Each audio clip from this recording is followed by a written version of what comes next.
Tanungin mo ang iyong sarili. Bakit may mga taong kayang-kaya abutin ang mga pangarap nila, habang ang iba, parang laging isang hakbang na lang ang layo?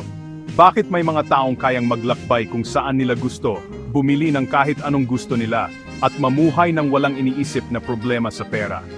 Ang sikreto, hindi nakasalalay sa swerte, koneksyon o talino. Ang sikreto ay nasa kanilang pag-iisip. Ang mga taong mayaman ay mayroong millionaire mindset, isang mindset na nakatuon sa paglago, kasaganaan, at tagumpay. Sa video na ito, ibabahagi ko sa inyo ang 5 key principles para magkaroon ng millionaire mindset. Ang mga prinsipyong ito ang magiging gabay mo para makamit ang tunay na kasaganahan at yaman, hindi lang sa pera, kundi pati na rin sa buhay.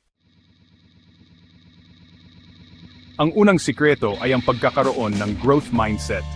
Ang mga taong mayroong ganitong mindset ay hindi takot sumubok ng mga bagong bagay. Hindi sila natatakot magkamali, dahil alam nilang ang bawat pagkakamali ay isang aral at oportunidad para matuto. Isipin mo na lang, parang ikaw ay isang atleta na nag-ensayo para sa isang malaking kompetisyon. Hindi ka titigil hanggat hindi mo nape-perfect ang bawat galaw, bawat tira, at bawat strategy. Ganyan din dapat ang mindset mo pagdating sa pag-abot ng iyong mga financial goals. Ang pangalawang key principle ay ang pag-invest sa sarili. Ang pinakamagandang investment na magagawa mo ay ang investment sa iyong sarili. Magbasa ng mga libro, mag-aral ng mga bagong skills, at palawakin ang iyong kaalaman. Isipin mo na lang, ang iyong sarili ang pinakamahalagang asset na mayroon ka. Kapag mas pinagbubuti mo ang iyong sarili, mas tumataas ang iyong halaga, at mas marami kang kayang ma-achieve. Chapter 3: Multiple Income Streams. Hindi lang isang sapa ang dadaloy sa iyong dagat ng yaman. Ang pangatlong key principle ay ang pagkakaroon ng multiple income streams. Huwag mong i-limit ang iyong sarili sa isang source ng income. Maghanap ng mga side hustles, investments, at negosyo na pwede mong pagkakitaan. Isipin mo na lang, parang ikaw ay isang magsasaka na nagtatanim ng iba't ibang uri ng halaman. Kapag may isang uri ng halaman na hindi namunga, may iba ka pang anihin. Ganyan din dapat ang iyong mindset pagdating sa iyong finances. Chapter 4: Delayed Gratification. Ang tunay na yaman ay hindi minadali. Ang ika-4 na key principle ay ang delayed gratification. Ang mga mayayaman ay hindi minamadali ang pagyaman.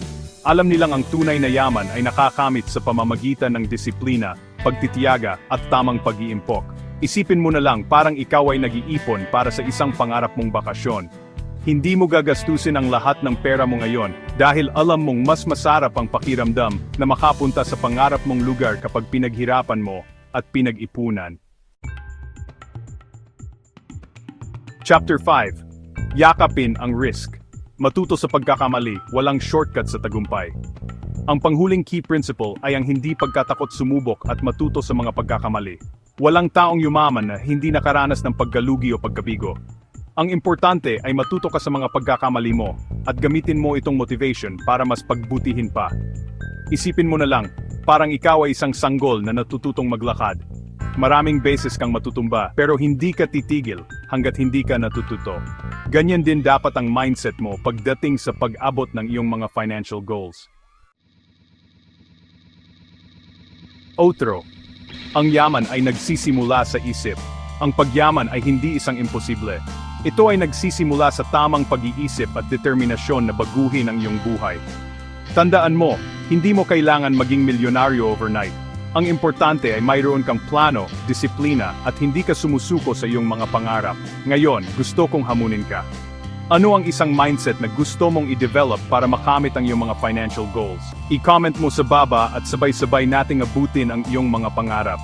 Tandaan, ang buhay ay parang isang laro at ikaw ang may hawak ng controller. Kaya simulan mo ng i-level up ang iyong mindset at abutin ang iyong full potential.